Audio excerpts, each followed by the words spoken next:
जो खबर मैं आपको देने वाला हूँ ये बहुत इंपॉर्टेंट है। तो मैं आपको बता दूं कि मैं न घर पे हूँ, न ऑफिस में हूँ। मैं ट्रैवल कर रहा हूँ और किसी ऐसी जगह पे हूँ जहाँ थोड़ी सी ठंड भी ज़्यादा है और आउटडोर में हूँ। लेकिन तमाम तफसीलात मैंने इकट्ठी की। एक तो बहुत तहलका खेज खबर है और पहले तो मुझे यकीन नहीं आया, फिर मैंने सोर्सेज से कंफर्म किया तो पता चला कि पाकिस्तान में एक बड़ी एक्टिविटी हो रही है। और एक्टिविटी की है पाकिस्तान की इंटेलिजेंस एजेंसी ISI ने। ISI का एक दफ्तर है इस्लामाबाद में, हम सब जानते हैं, आपारा में। और उस दफ्तर में कुछ सहाफ़ियों को बुलाया गया। ये जिन सहाफ़ियों को बुलाया गया इनकी तादाद कोई थोड़ी नहीं है।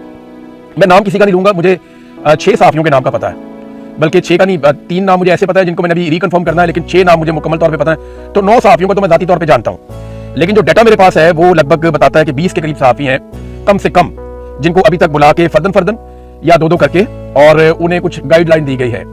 ये तमाम वो सहाफ़ी हैं जिनसे कुछ सरकार खुश नहीं है। ये वो सहाफ़ी हैं जिनसे पाकिस्तान की मिलिट्री एस्टेब्लिशमेंट अपनी मर्जी का बयानिया बनवाने में मुकम्मल तौर पर कामयाब नहीं हुई। अब और ये सीनियर लोग हैं सारे, ऐसे नहीं है, ये मकबूल लोग हैं, आप सारे इनको जानते हैं। तो इन लोगों को बुलवाया गया और ISI ऑफिसर्स ने इनसे मुलाकातें की हैं और इनको कुछ को धमकाया गया, कुछ को प्यार से समझाया गया और कुछ को दीगर तरीके भी बहुत सारे होते हैं इनके पास। तो जैसे जैसे कोई काबू आया, कोशिश की गई कि इन सहाफ़ियों को कुछ चीज़ों पे कायल किया जाए या कम से कम वार्न किया जाए, और एक वार्निंग देकर छोड़ा गया तमाम सहाफ़ियों को। अब जो चीज़ें इनके सामने रखी गई वो मैं आपको बता देता हूँ। एक तो इन सहाफ़ियों से डिमांड किया गया कुछ चीज़ों के बारे में कि इन चीज़ों पर आप बात नहीं करेंगे, और दूसरा इन सहाफ़ियों से डिमांड किया गया कि आप इन चीज़ों पर बात करेंगे, और तीसरा इन सहाफ़ियों को यह भी बताया गया कि आपने फोकस किन चीज़ों पर रखना है और किन पर नहीं रखना। फिर आपको पता है किस तरीके से धमकाया जाता है। तो सबसे पहली जो चीज़ मुझे कंफर्म हुई वो दहशतगर्दी का मामला है। गुज़िश्ता एक हफ्ते में दहशतगर्दी के वाक़यात में दर्जनों अफराद पाकिस्तान में शहीद हो गए।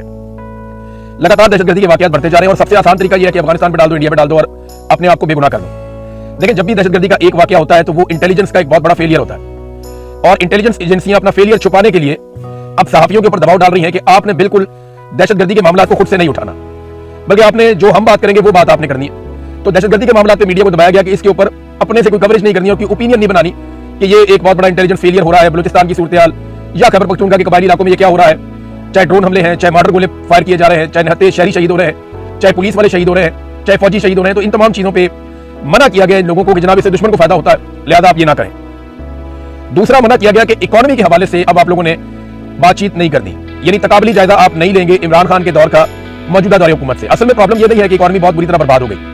प्रॉब्लम यहाँ पे आती है जब मवाजना किया जाता है कि पाकिस्तान की मिलिट्री एस्टेब्लिशमेंट ने इमरान खान के खिलाफ एक महाज बना के उसकी हुकूमत को गिराया, और गिराते वक्त उनके दिमाग में सिर्फ एक बात थी कि जनाब इस हुकूमत को गिरा दिया जाए वरना पाकिस्तान की इकोनॉमी बर्बाद हो जाएगी, और वो ये दावा भी कर रहे थे। तो उसके बाद से लेकर अब तक जब भी मवाजना किया जाता है तो इमरान खान के दौर की इकोनॉमी बेहतर थी, आज की अच्छी नहीं है। तो इस पर बहुत गुस्सा आता है। तो उन्होंने मना किया कि जी आप आदादो शुमार के ऊपर प्रोग्राम ना करें, आदादो शुमार के ऊपर सोशल मीडिया पे और मीडिया पे ज्यादा बात ना करें। जितना आपको अलाउ किया जाए या जितना हुकूमत डिस्कशन में लेकर आए बस आप अपने आपको वहां तक महदूद रखें। कीमतों का तकाबली जायजा जो लिया जाता है, पेट्रोलियम की कीमतें बढ़ जाती हैं, इकोनॉमी का सत्यानाश है, पाकिस्तान में इन्वेस्टमेंट नहीं आ रही, SIFC के ऊपर लोग तनकीद करते हैं। और अभी जो हुकूमती आदादो शुमार आ रहे हैं, यानी जब साल मुकम्मल होता है तो पूरे साल की कारकर्दगी सामने आती है, तो वो चाहते हैं इस कारकर्दगी के ऊपर भी बात ना हो। इस पर भी कैटेगोरिकली मीडिया को मना किया गया। फिर एक और चीज से मना किया गया कि UAE के खिलाफ आपने किसी किस्म की कोई बात नहीं करनी। शेख अब्दुल महमद ने कौमी असेंबली में आकर बताया 18,000 का फिगर भी दिया गया कि जनाब बड़ी तादाद में लोगों को, हजारों की तादाद में UAE से निकाल दिया गया, और पाकिस्तान की सरकार इसके ऊपर किसी किस्म का कोई एक्शन नहीं ले रही। अब बजाय इसके कि हुकूमत इसके ऊपर कोई एक्शन ले, हुकूमत पाकिस्तान के मीडिया को मना कर रही है कि आप UAE के हवाले से किसी किस्म की बात नहीं करेंगे, क्योंकि ये बहुत बड़ा पाकिस्तान का इंटेलिजेंस फेलियर है। और जिस तरह नरेंद्र मोदी को UAE के अंदर प्रोटोकॉल मिला, ये जनरल आसिम मुनीर और शहबाज शरीफ के लिए बहुत परेशानी का बायस होना चाहिए, क्योंकि यहाँ पे एक मुसल्लस बन गई है, एक ममालिक का एक इत्तेहाद बन गया है जो पाकिस्तान को सूट नहीं करता। उसमें अमारात है, इंडिया है और इसराइल है। तो ये 3 ममालिक का एक अलायंस ऐसा लगता है कि वो बहुत तेजी से आगे बढ़ रहा है, उनके ताल्लुकात बहुत अच्छे जा रहे हैं। चौथी जो एक डिमांड की गई सहाफियों से वो ये कहा गया कि इस्लामाबाद के अंदर हम जितने भी ऑपरेशन करें या जमीनें वागजार करवाएं, इसके ऊपर ज्यादा रोला डालने की जरूरत नहीं है।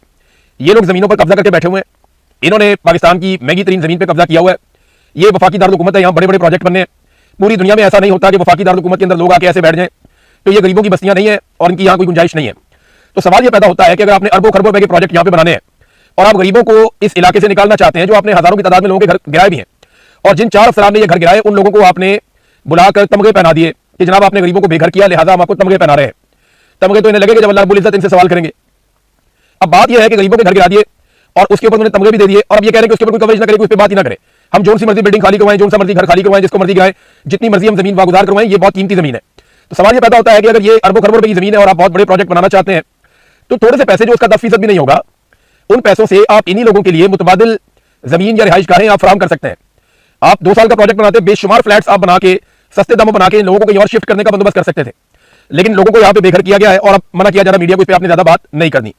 फिर जो 28वीं तरमीम है उसके बारे में कहा गया जी ऐसी कोई बात नहीं है, आप इस पर रोला ना डालें, आप इस पर शोर ना मचाएं। देखें, हम ये चाहते हैं कि नए सूबे बने, हम ये चाहते हैं कि जो इख्तियारात हैं वो वफाक के पास आए, इससे वफाक मजबूत होता है। तो वो बहुत सारे उनके अपने मिलिट्री एस्टेब्लिशमेंट का अपना तरीकाकार है सोचने का, वो जितने ज्यादा इख्तियारात इस्लामाबाद में इकट्ठे कर लेते हैं उतना ज्यादा उनका कंट्रोल रहता है पाकिस्तान के ऊपर और सूबों के ऊपर। तो इस हवाले से भी उन्होंने इंस्ट्रक्शन दी। और हाँ, बैड गवर्नेंस के हवाले से उन्होंने कहा कि आप इतनी तनकीद ना करें। किन चीजों पे काम करना है वो एक अलग चीज है, वो मैं बता देता हूं आपको। फोकस रखें जी पाकिस्तान तहरीक इंसाफ की लड़ाई पे। देखिए उनकी पार्टी के अपने अंदर लड़ाई पड़ी हुई है, वो बजाय अपोजिशन करने के वो हर वक्त जो है वो आपस में लड़ते रहते हैं। जनाब अलीमा खानम की लड़ाई हो रही है, कहते हैं जी बुशरा बीबी के साथ वो लड़ी, वो कहते हैं इस पे प्रोग्राम करो। आप ये कहो कि अलीमा खानम और बुशरा बीबी लड़ पड़े, आप ये कहो कि इमरान खान की बात पाकिस्तान तहरीक इंसाफ नहीं मान रही, आप ये कहो कि पाकिस्तान तहरीक इंसाफ में बहुत सारे गद्दार हैं, आप ये कहो कि उनके पास कोई हिकमत अमली नहीं है, आप ये कहो कि इमरान खान की पार्टी जो है वो तितर बितर हो गई है। यानी आप इस किस्म की बातें और इस तरह की चीजों को आप डिस्कस करें। फिर साथ में एक मिसाल ये भी दी गई सब लोगों को, ये मंशियात वाली औरत देखें कितना बड़ा मुआशरती मसला है, कितना बड़ा प्रॉब्लम है। देखें ना वो मंशियात सरेआम बेच रही है, लोग गुंडे बने हुए हैं, ये चीजें जिन पे आप फोकस करें। अब मामला यह है कि इस खबर को फैलाने के लिए यहां तक कहा गया और मीडिया में खबरें चलवाई गई कि इसने 200 लोगों के नाम ले लिए, बड़े बड़े नाम आ गए। और भाई नाम आ गए तो लिस्ट जारी करो। ये कहानियां ना कौन को कराए आप कि जनाब फलाने का नाम आ गया, फलाने का। ये करते पता क्या है, बीच में तो निकलता कुछ भी नहीं है।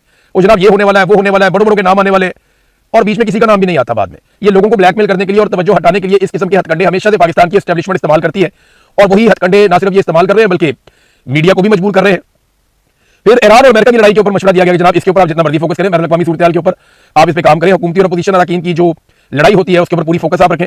तो नॉन इश्यूज को आप इशूज बनाए। आप इकोनॉमी पे बात नहीं कर सकते, महंगाई पे बात नहीं कर सकते, दहशतगर्दी पे बात नहीं कर सकते, आप पाकिस्तान की तबाही जो हो रही है उस पर बात नहीं कर सकते, जो फेलियर है पाकिस्तान की इंटेलिजेंस एजेंसीज का आप उस पर बात नहीं कर सकते, जो कुछ यूएई ने पाकिस्तानियों के साथ वहां पे हो रहा है वो आपका एक बहुत बड़ी नाकामी है खारजी महाज के ऊपर, उसके ऊपर आप बात नहीं कर सकते।